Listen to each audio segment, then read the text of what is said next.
Footage has just emerged of the Kraze Barye gang attempting to ambush Bwakale fighters in a poor neighborhood near Pétionville. In this video, I am going to discuss who are the Kraze Barye and who are the Bwakale and why they are fighting, and specifically why is it Pétionville. Well, in this video, I'm also going to touch about the recent released report by the MSS that they have opened a third forward operating base in Port-au-Prince, and this forward operating base will be near Delmas to respond to anything that will happen in Delmas. What will this mean to Barbecue's G9 influence in that particular region? Well, this is Bonafide. If you haven't subscribed yet, kindly subscribe and hit that notification button so that when I release something new on Haiti, you get notified as soon as possible. Well, the Kraze Barye gang has been terrorizing the people of Port-au-Prince for quite some time now. The leader of this Kraze Barye gang is called Vitelhomme Innocent. Well, it turns out that Innocent is not that innocent. He is featuring among the FBI's top most wanted people around the world. And this is because of the atrocities that he has committed against the people of America while they were in Haiti. In 2021, Vitelhomme commissioned his gang members to go to Port-au-Prince and kidnap 16 US missionary Christians that were working in Port-au-Prince. They were kidnapped and they were taken into captive for a total of 61 days. Well, these are the operations of different gangs in Haiti: to kidnap, ask for ransom, get money, and then release these people. Well, that happened in 2021. Most of these missionaries that were kidnapped managed to escape. Well, in 2022, just 1 year later, after the kidnapping of the American missionaries in Haiti, Vitelhomme again sanctioned his gang members to go out to kidnap 2 other US Christian missionaries that were working in Port-au-Prince. Unfortunately, in the course of the kidnapping, 1 US Christian missionary was shot and died at that particular moment.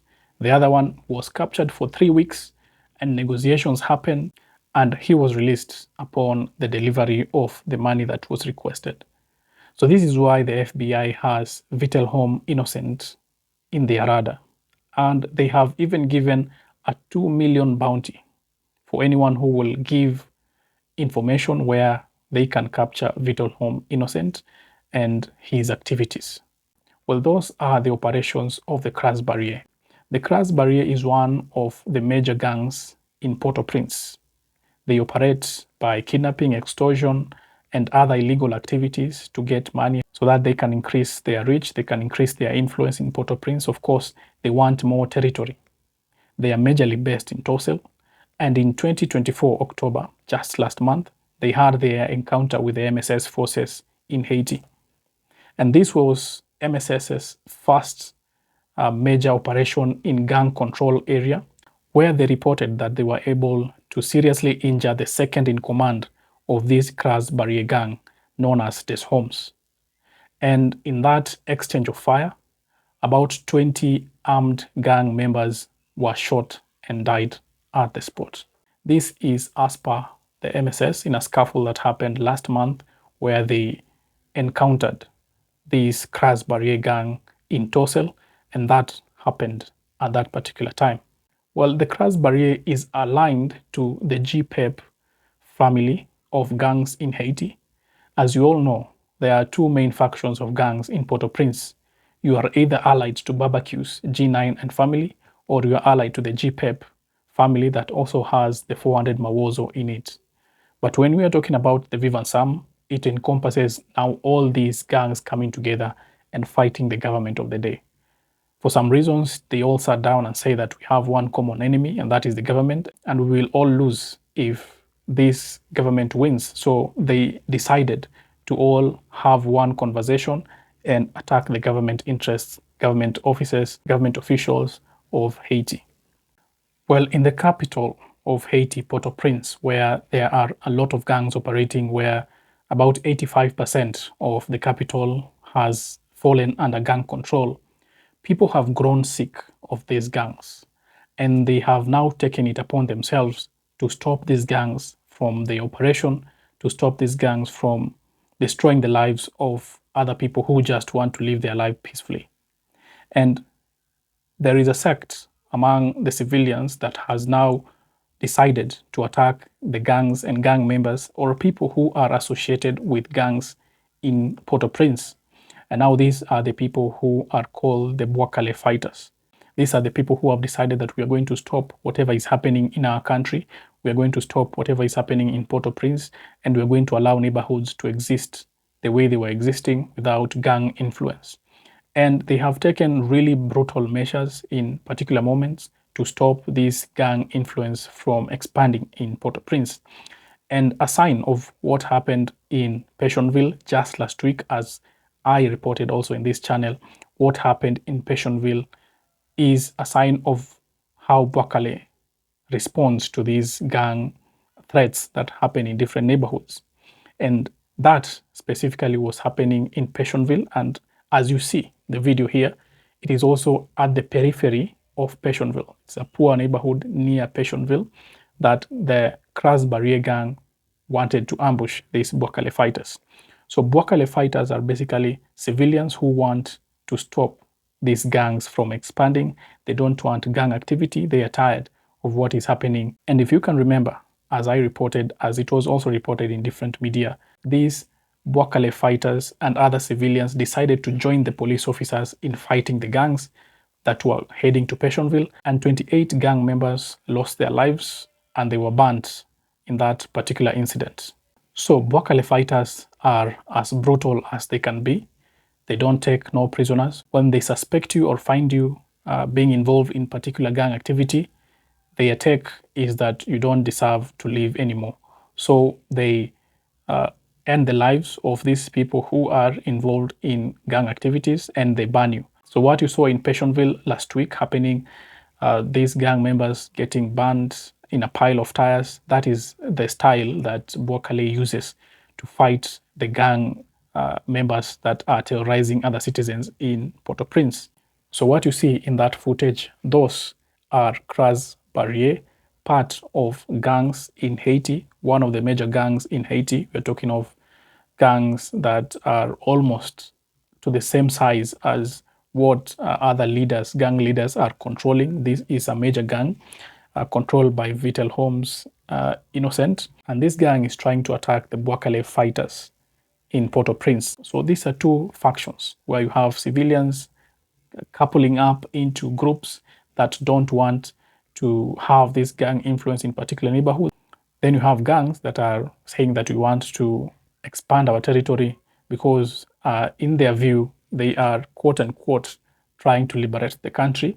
But we know what is happening with all these gangs in Haiti. They are terrorizing the citizens of Haiti. Many people have been rendered homeless.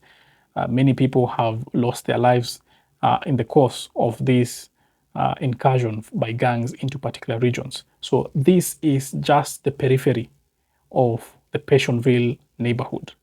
And Passionville is an affluent neighborhood, a slightly affluent neighborhood that contains people who are a bit well off in that neighborhood. And it has been guarded. It has never had gang influence, but it seems it is in the eyes of all these gang leaders. The other time last week, it was Barbecue who tried to have a reach at Passionville, and the 28 gang members that lost their lives in the hands of Bouakale were Barbecue men. And now we're seeing Kraze Barye gang also trying to have a reach at Passionville. This is because right now, these gangs have really expanded in Port-au-Prince. Just recently, we were talking about 80%. Right now, we're talking about 85, close to 90% of the city is under gang control. And now we have these small spots that are remaining. And these gangs, of course, will try as much as possible to fight for these remaining slots. And when they go to these particular areas, they loot these areas completely. That is why many people try as much as possible not only to flee their homes, but they flee with all their belongings because they know if they leave their property there, is either going to be burnt or is going to be looted. They're going to take all the valuables, and then whatever will be remaining in those houses, they will burn them because they don't want people to go back into those homes. They're going to occupy those homes to control them as part of their territory. So the people of Passionville were tired and did not want this influence to go there. And this is a trial by another gang to go and infiltrate these parts of Passionville. That is why you're finding that they are trying as much as possible to go past Bwakale. They are trying to ambush Bwakale so that they can now have access to Passionville.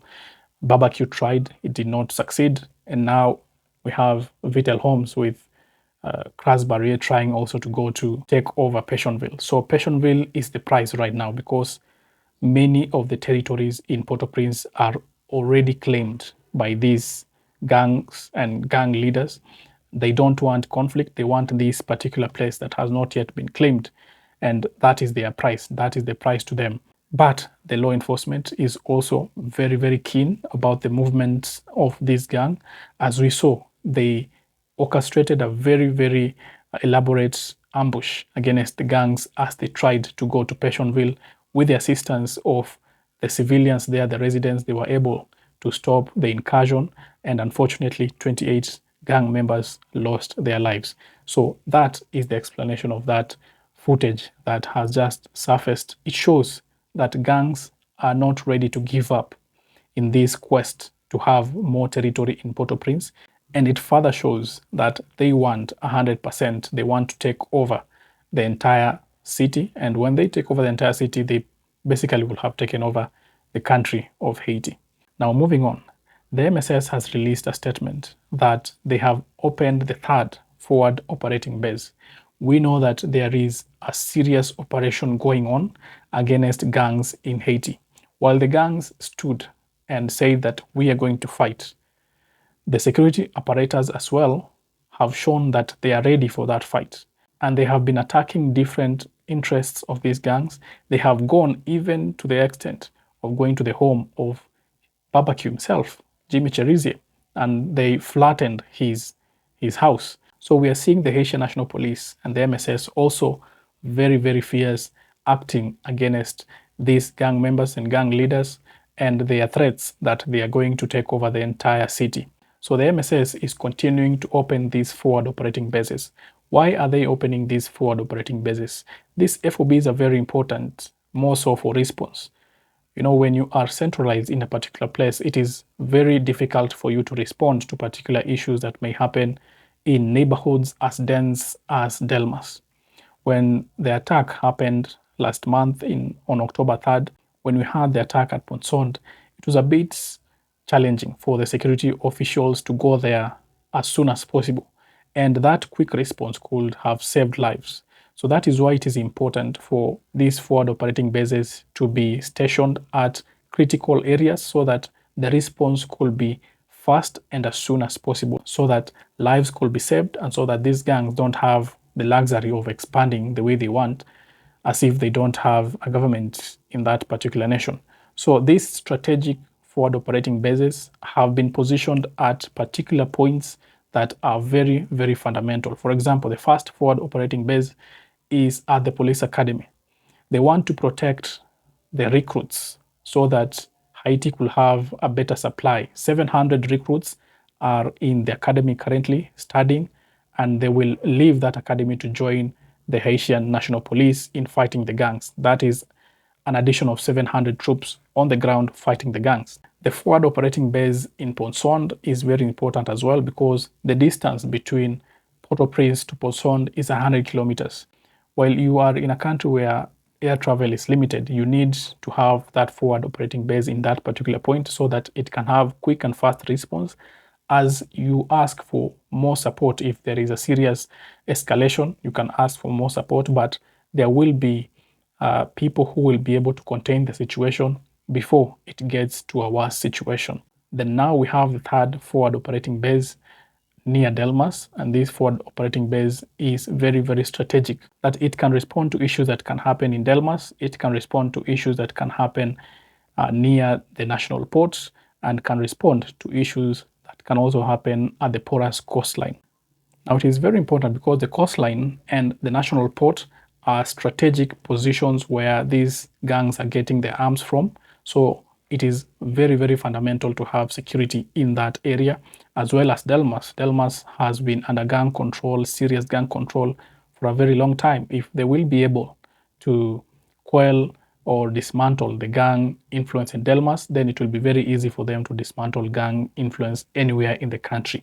So the response will be very, very fast from this third forward operating base that will be able to respond to issues that can happen in the coastline and Delmas or Solino or other parts that are nearby this forward operating base.